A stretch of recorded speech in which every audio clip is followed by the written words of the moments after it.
এই 3 ব্যক্তি পড়ে গেছে গুহার মধ্যে। আমি বলছিলাম জেনা ছেড়ে দিলে তোমার দোয়া আল্লাহ পাক ডাইরেক্ট কবুল করবে ইনশাআল্লাহ। কিভাবে? এই দলিল দিচ্ছিলাম যে তারা বলছে আমাদের তো কোনো আমাদের নেক আমল যা আছে এটা দিয়ে দোয়া করতে হবে, কোনো অপশন তো নাই বের হওয়ার। একজন বলছে যে আল্লাহ আমি আমার পিতামাতার খেদমত করতাম, মাকে দুধ পান না করিয়ে কখনো দুধ পান করি নাই, আল্লাহ এই কাজটা যদি তোমার কাছে ভালো লেগে থাকে আজকে আমাকে এই বিপদ থেকে উদ্ধার করো। এই দোয়া করার সাথে সাথেই এই গুহা থেকে পাথরটা একটু সরে গেল এভাবে। আর জড়বস্তু আল্লাহ পাকের হুকুম মানে, আল্লাহ পাকের হুকুম মানে না খালি 2টা শ্রেণীর মানুষ, এক হচ্ছে মানুষ আর একটা জিন জাতি।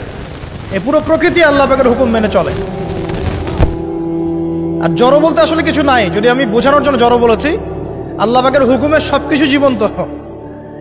এই যে মাটিতে আমরা বসে আছি না এখন, এই মাটি কিয়ামতের মাঠে সাক্ষী দিবে যে এখানে মাহফিল হয়েছিল। হ্যাঁ, ওইখানে বসে তুমি টিকটক করেছো, লেকচার শুনো নাই ভালো করে। একটা মাহফিলে যাচ্ছিলাম, দেখলাম যে এখন স্টেজে উঠি নাই, ওই সুযোগে দেখলাম যুব সমাজ রাস্তার পাশে দাঁড়িয়ে সিগারেট খাচ্ছে, ব্রেক নিচ্ছে আর কি, চা সিগারেটের ব্রেক। হুজুর আসলে আলোচনা শুনবো। এখানে এসে যদি আমরা মানে কোরআন সুন্নাহর বাইরে কোনো কাজ করি, এই মাটি আবার সাক্ষী দিবে। এটা দলিল কোথায় আছে? সূরা জিলজাল পড়ে দেখবেন। সূরা জিলজালের মধ্যে দলিল আছে যে আল্লাহ পাকের হুকুমে এই জমিন কথা বলবে ইনশাআল্লাহ, আল্লাহ পাক হুকুম করলে।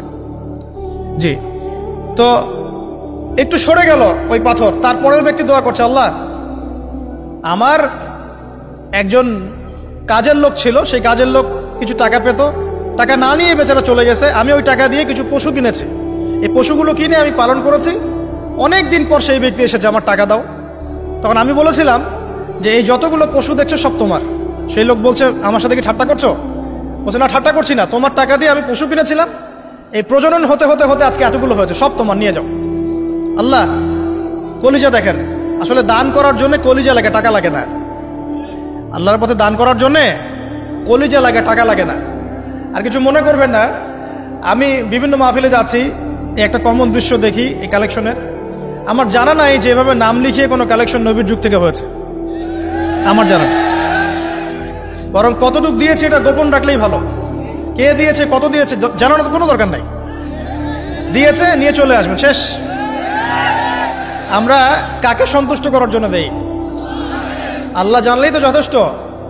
কি দরকার জনগণ জানতেই হবে আমি 5,000 টাকা দিয়েছি? এতে আমার লাভটা কি? নেকি উল্টারও কমে গেল। উল্টা 7 শ্রেণীর মানুষ, একটা হাদিস আছে, 7 শ্রেণীর মানুষ কিয়ামতের মাঠে আরশের ছায়া পাবে। কিসের ছায়া পাবে? আরশের ছায়া, যে ছায়া ছাড়া কোনো ছায়া থাকবে না। ওর মধ্যে এক শ্রেণী হচ্ছে ওই ব্যক্তি যে এত গোপনে দান করে, তার বাম হাত জানে না ডান হাত কি দান করছে। এই ব্যক্তি আরশের ছায়া পাবে ইনশাআল্লাহ। তো দুনিয়া যদি উদ্দেশ্য থাকে, নাম প্রকাশ করা, জাহির করার উদ্দেশ্য থাকে, বা যদি এমন হয় যে এখানে লৌকিকতা উদ্দেশ্য থাকে, নেকি নষ্ট হয়ে যেতে পারে, সুযোগ আছে, চান্স আছে। তো এই ট্রেডিশনগুলো বন্ধ করলে মনে হয় ভালো হয়। এটা আমার পরামর্শ, বাকি এটা বিবেচনা আপনাদের।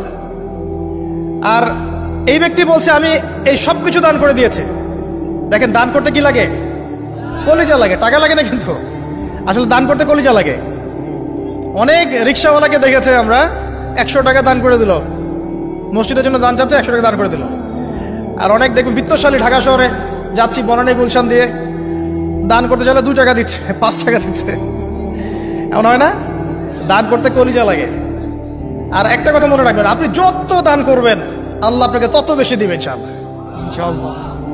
আল্লাহ পাকের খাজানা যে এত প্রচুর, আপনি দান করলে কমে যাবে এই চিন্তাই করবেন না কখন। তবে সবচেয়ে সেরা দান কোনটা জানেন? আপনার প্রয়োজন আছে এখন, এই প্রয়োজনের সময় দানটা হচ্ছে সেরা দান। এবং সবচেয়ে উত্তম খরচ কোনটা? সবচেয়ে উত্তম খরচ হচ্ছে আপনার পরিবারের পিছনে খরচ। আপনার পরিবারের পিছনে খরচটা আপনার সবচেয়ে শ্রেষ্ঠ খরচ। আর দান করে মধ্যম পন্থায়, এমন হবে না যে নিঃস্ব হয়ে গেলেন দান করে একদম, আবার এমন না যে কৃপণতা প্রদর্শন হচ্ছে, এমনও না। মধ্যম পন্থায় দান ফেরাত করবে ইনশাআল্লাহ। আর কিয়ামতের মাঠে মানুষ তার দানের ছায়ায় থাকবে ইনশাআল্লাহ। যে যত দান করবে ওই ছায়ার নিচে সে থাকবে। এই ব্যক্তি সব দান করে দিয়েছিল, যাও সব গরু ছাগল তোমার। তৃতীয় ব্যক্তি, পাথর সরে গেল একটু, তৃতীয় ব্যক্তি, যুবক তোমাকে বলছি ভাই, তৃতীয় ব্যক্তি আল্লাহর কাছে বলছে, আল্লাহ আমার একজন সুন্দরী চাচাতো বোন ছিল, আছে না তোমাদের কাজিন, এবং তাকে আমি খুব ভালোবাসতাম। ওই যে এখন বয়ফ্রেন্ড গার্লফ্রেন্ড ফ্রি মিক্সিং, যেটা খুব ভালোবাসতাম, তো তাকে আমি পেতে চাইতাম, তাকে আমি পেতে চাইতাম। তাই আমি তাকে অফার করি, সে বলে যে না, আমাকে 100 স্বর্ণ মুদ্রা না দিলে আমি রাজি না। 100 স্বর্ণ মুদ্রা। এই মেয়ের অবশ্য অনেক ডিমান্ড ছিল, তাহলে বোঝা গেল 100 স্বর্ণ মুদ্রা মানে অনেক। জানেন, এখন তো দেখা যায় 1500 টাকা 2000 টাকা দিয়ে মেয়ে তার ইজ্জত বিক্রি করে ফেলছে। 100 স্বর্ণ মুদ্রা, আর কাউকে কিছু দেওয়াই লাগে না, এমনি বিক্রি করে ফেলে। ওই যুবক বলছে, আল্লাহ আমার এই চাচাতো বোনকে পেতে চাইতাম, সে 100 স্বর্ণ মুদ্রা চেয়েছে। 100 স্বর্ণ মুদ্রা সে বহুত কষ্ট করে অর্জন করে শেষমেশ ওকে দিল। দেওয়ার পর বলছে এখন আমাকে দাও। এখন সে প্রস্তুত, শুরু করবে, মানে দুজন কাছাকাছি এসে গেছে, এবার সেক্সুয়াল সম্পর্ক শুরু হবে কেবল। এই হওয়ার সময় এই মেয়ে বলে বসছে যে হে আল্লাহর বান্দা, আমি আমার সতীত্ব এতদিন পর্যন্ত হেফাজত করেছি, আল্লাহর দোহাই লাগে আমার সতীত্বটা নষ্ট করো না। কে বলছে? এই মেয়েটা বলছে। এবার এই ছেলে তাৎক্ষণিক সেখান থেকে উঠে গেল। হাদিসে এমন শব্দ এসেছে যে সেই ছেলে ওই মেয়ের মানে মাঝখানে বসে পড়েছে আর কি। ওখান থেকে সে উঠে গেল, উঠে স্বর্ণমুদ্রাও নিল না, স্বর্ণমুদ্রা রেখে দিয়ে সে আল্লাহর ভয় সেখান থেকে উঠে চলে আসলো, জেনা করলো না। সে বলছে, আল্লাহ ওই কাজটা যদি আমি তোমার ভয়ে করে থাকি, তুমি যদি জানো, আজকে এই পাথরটা এখান থেকে সরিয়ে দাও আল্লাহ। আল্লাহ পাক সেই পাথরটা পুরো সরিয়ে দিলেন এখান থেকে। চাক্ষুষ মৃত্যুর হাত থেকে আল্লাহ পাক বাঁচালেন কোন ওসিলায়? জেনা থেকে দূরে থাকার ওসিলায়। প্রিয় যুবক ভাই এবং যুবতীদেরকে বলবো, চারিত্রিক পবিত্রতা হেফাজত করেন, আল্লাহর ওয়াস্তে নিজের জীবনটাকে পবিত্র করেন, দিনের ইলম অর্জন করেন, বেশি বেশি আমল করেন, ভালো কাজে ব্যস্ত থাকেন, সমাজ কল্যাণমূলক কাজ করেন। সেজদায় বান্দা আল্লাহর সবচেয়ে কাছাকাছি থাকে, এই সময়ে বেশি বেশি দোয়া করতে রাসূল সাল্লাল্লাহু আলাইহি ওয়াসাল্লাম তাগিদ দিয়েছেন। দোয়া করলে ডাইরেক্ট কবুল হবে ইনশাআল্লাহ। পিতা মাতার খেদমত করে দোয়া করেন, দোয়া কবুল হবে ইনশাআল্লাহ। এখন তো পিতা মাতার খেদমত মানুষ করতে চায় না। এটা সেই যুগ যে যুগে পিতা মাতার সাথে দাস দাসীর মতো আচরণ করা হয়। সন্তানরা ভুলে গেছো তোমরা যে তোমরা একদিন পিতামাতা হবা।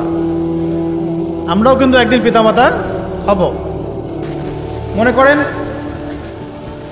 শেষ রাতে উঠেছেন, মানে শেষ রাত বলতে বোঝাচ্ছি এই ধরেন যে 2টার পর থেকে, এখন 2টা 2:30টার পর থেকে নিয়ে ফজর পর্যন্ত শেষ রাতে উঠেছেন। এই সময় আপনি যা দোয়া করবেন ইনশাল্লাহ কবুল হবে। হ্যাঁ, বলতে বাধ্য হচ্ছি, এখনকার তরুণ সমাজ ওই 2টা 2:30টার দিকে ওই যে কার কার খেলা থাকে, ওই খেলাগুলো দেখার জন্য ওঠে, তাহাজ্জুদ পড়ার জন্য উঠতে পারে না।